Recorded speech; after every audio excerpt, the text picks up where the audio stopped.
Have you ever come across a name like Mephibosheth, one long forgotten in time, who can break open our understanding of fate, friendship, and forgiveness? Today, in our long-form biblical series, we turn to the story of Mephibosheth. It is more than a man's tale.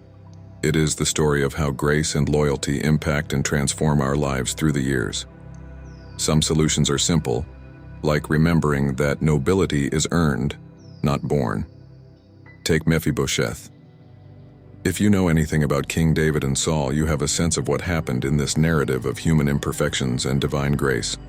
The story of Mephibosheth is woven into the history of David, Saul, and even Jonathan, and it's fueled by storylines of redemption and grace. Who is Mephibosheth? What were the events that defined his life and influenced his journey? What can we learn from his exceptional tale?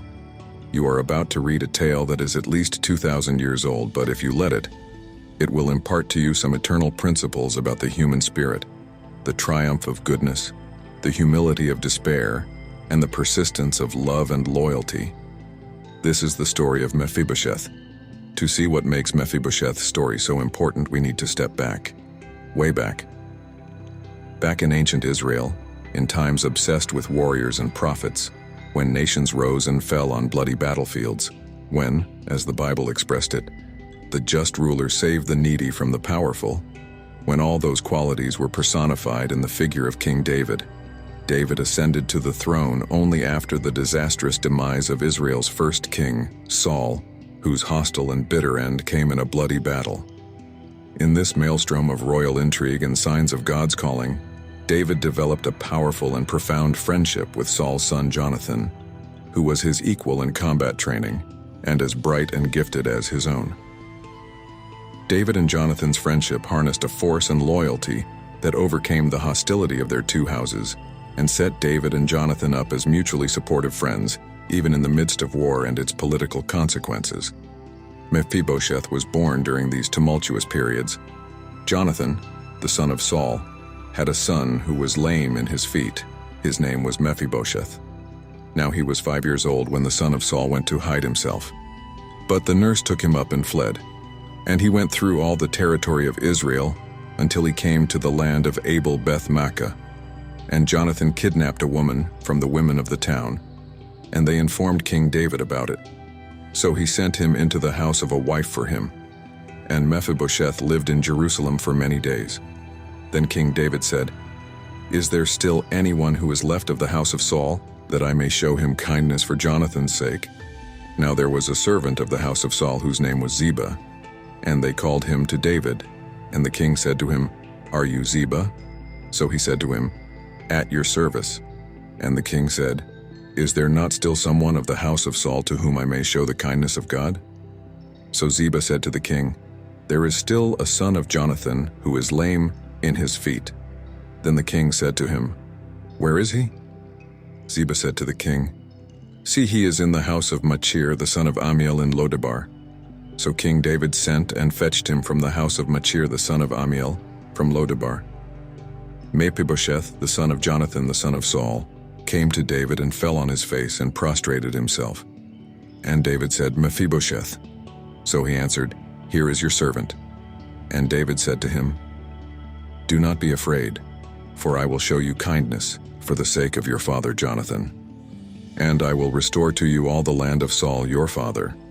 Moreover, you shall eat at my own table at Jerusalem." This is why, in trying to make sense of this period, it is so easy to overlook Mephibosheth's tale or think it not worth the telling.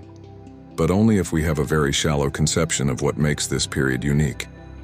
And only if we forget that to be truly great requires greatness from both parties. Mephibosheth accepted the hand offered to him, a hand that was wholly unexpected and far from merited. Mephibosheth was one of the Hebrew Bible's great bit players, whose life thesis statement appeared in the phrase, "And the son of Jonathan the son of Saul had a son whose name was Mephibosheth, and that of the son of Mephibosheth was Misha. And the sons of Saul were, the son of Jonathan, Merib-Baal, and the son of Merib-Baal, Micah, and the sons of Micah, Python, and Meshulam, and Ishpan, and my father Joha. And the son of Joha was Azalah, And Azela had 6 sons, and these are their names: Azrika, half Amuk, half Zepho, and half Semal. And Semal was 6 years older than Azela, and the father of Saul's son Mephibosheth was crippled, lame in both feet. After a door nurse dropped some oil, fell, and hurls the king's grandson out the door, where he lands on the ground and never walks again. It was a period characterized by manly display in arms, in which disability could, for all too obvious reasons, lead to ostracization or even to abandonment at the doorstep. But this is also a story that takes an unexpected swerve because of King David's love for Jonathan. At a time when new monarchs routinely slaughtered the adult members of the preceding dynasty in order to leave no doubt about who was king, David showed lenience to the descendants of Jonathan, his beloved. And there is something remarkable also about the Mephibosheth story. It is not impressive just because of his royal heritage and his lameness.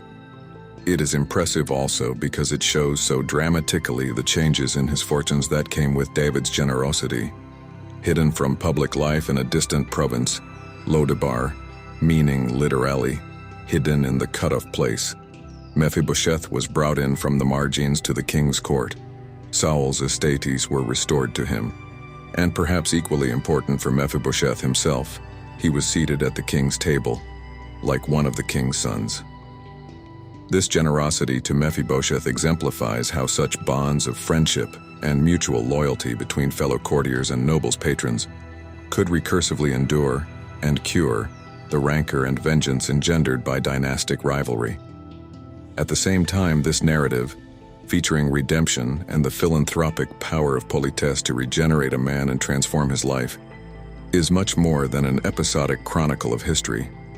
It is rather an instructional treatise on the virtue of devotion, of kindness, and the human capacity for sympathy in the face of structural social constraints. It was at the tender age of 5 that Mephibosheth experienced the fateful events that would change the course of his life, and that served as a milestone in the history of Israel. He had been dropped by his nurse in the panicked escape from the harem in the wake of the news of the deaths of King Saul and his son, young Jonathan, in battle. Mephibosheth lost the use of both his legs and was permanently disabled.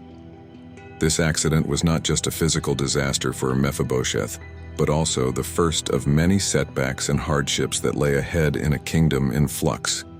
And that would have been made especially difficult because of his own status as a royal scion. In an ancient world, and especially in a society that, by its very nature, was geared around physical strength and martial valor, disability could restrict one's social and economic opportunities, excluding sufferers from the body politic. And for Mephibosheth, the implications of his fall were even further magnified because he was also deprived of a father and grandfather, making him all the more exposed in a world where the relations of power could shift violently and without warning. To be in such circumstances, where physical disability was at the same time a social and political marker, would in the context of Mephibosheth's world no doubt have set him apart at the very least for obscurity if not danger. Often when a new king came to the throne, regicide was part of his transitionary cleansing of potential rivalry to his power. Disabled and weak people were often the victims. Mephibosheth grew up living in Lodabar, a name implying no pasture, nothing to remember. He epitomized the destabilized grace of Saul's house. He enjoyed longevity, but in exile and oblivion. His story is about living in constant fear of anyone with power, and about being marginalized because others have their hands on the levers of fate and fight over them. But Mephibosheth's story is also a story of survival, of how the accidents of birth and chance can be overcome with an act of kindness and a fortunate alliance. The disgrace of Mephibosheth's fall and his extended redemption demonstrates just how much a life can be transformed by an act of compassion and loyalty. From a lowly crippled relative of a deposed king, he rose to take a prominent position in David's family. The story of Mephibosheth's unfortunate fall and subsequent redemption reflects biblical motifs: grace, mercy, and personal relationships. Decades after the deaths of King Saul, and of unexpected grace and absolute loyalty that changes the course of Mephibosheth's fortunes. the most surprising scene of royal mercy in all the Bible. David recollects his word and sends his soldiers out to find the son of Jonathan, and they find Mephibosheth.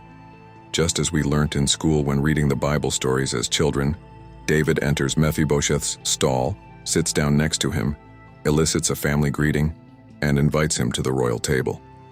But unlike the fanciful Brothers Grimm tradition of youthful imagination, a hero of charity, for all the melodrama of David's encounter with Mephibosheth unfolds before us on a larger stage and with more of a flourish. Clearly, what David is doing is performing a personal expression of the peace pact already made with Jonathan before a wider tribal audience at another juncture of his political ascendancy. It is an episode whose rhythms follow more formal protocols for performance governing honor and hospitality, whose precedents of royal goodness, hospitality, and kindness extend beyond the ambit of my story about that Mosul princess. David's intervention is an honoring of a departed friend. David's search for the son of Jonathan constitutes the smallest, most personal act of restitution offered for an historical departure of personal honor.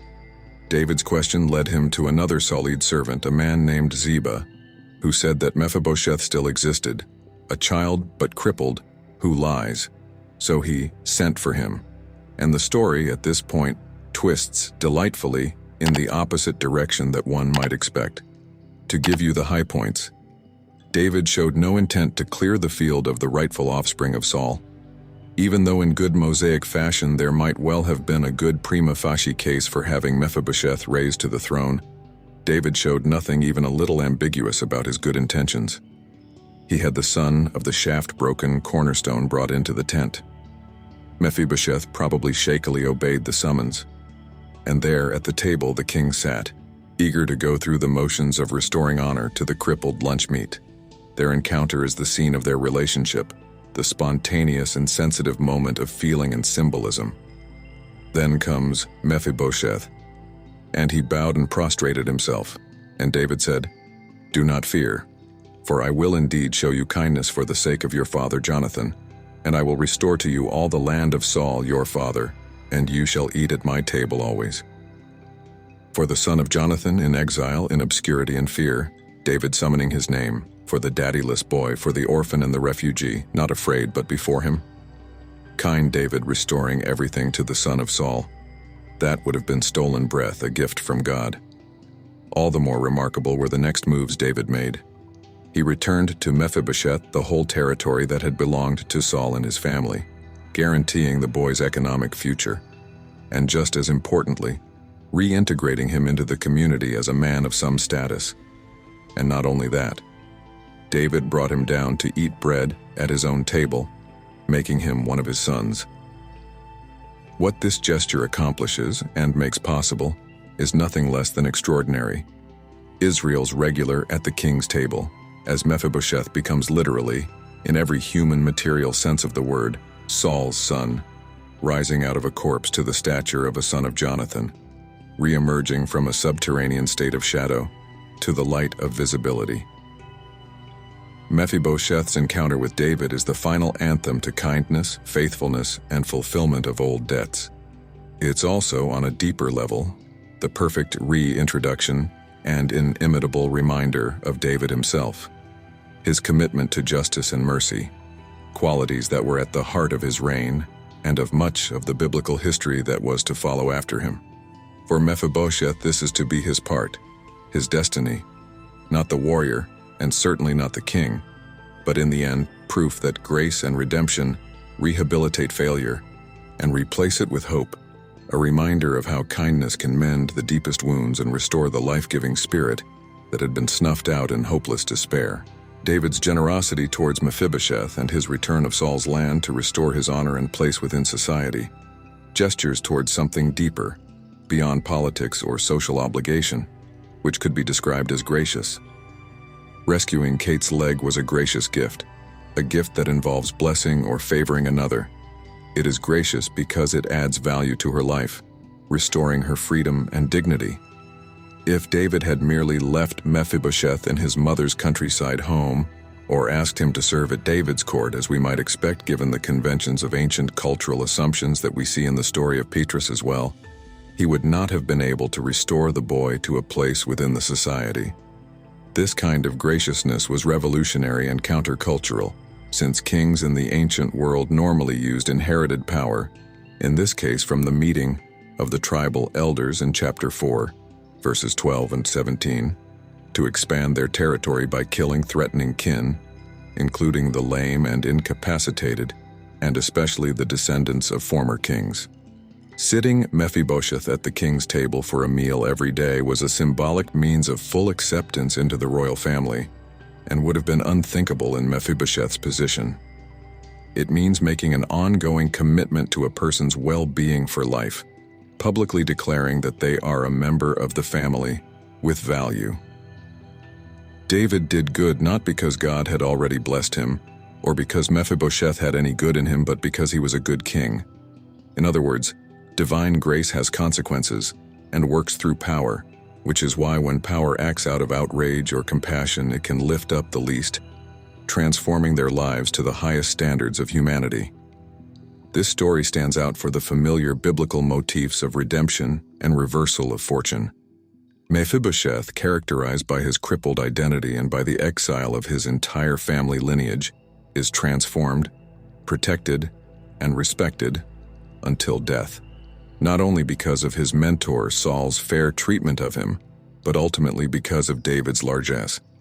David's grace for Mephibosheth changed the trajectory of the younger man's life and solidified the values of fidelity, forgiveness, and taking care of those in need in his name for generations to come.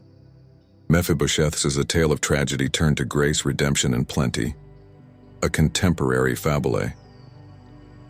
We remember and learn from these eternal truths, the strength that comes with keeping your word, the power of grace given in unexpected ways by those who are not due the courtesy, removing judgmental prejudice from our hearts and treating all human beings, as well as wild animals, with gentleness, kindness, and compassion. Mephibosheth's rise from anonymity and terror to a seat at table with the king reminds us that our worth is rooted not so much in whether we can walk, in whose family we belong, or what we've done before, but in who we are. More here by C.S. Laske.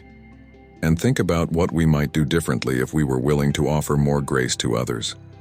In conclusion, this study of Mephibosheth's story urges us to rethink how the biblical narratives reflect and portray unchanging human values transcending time and space. Everyone, whether Christian or not, can similarly embrace the principles of humility, kindness, loyalty, and compassion as integral parts of their lives. These values are accessible and within reach to all of us if we desire to live them. I hope you too have enjoyed coming back to this extraordinary biblical story. I hope that you will remember the story of Mephibosheth. I pray that you will be able to emulate Mephibosheth. And I hope it won't be too hard. I look forward to your possibly feeling a pang of jealousy that Mephibosheth was able to perform this beautiful act of grace in a way that so far remains beyond your reach. For if we do not engage with imperfect acts of grace, we are denying others the glimpses of what human beings are capable of at their best.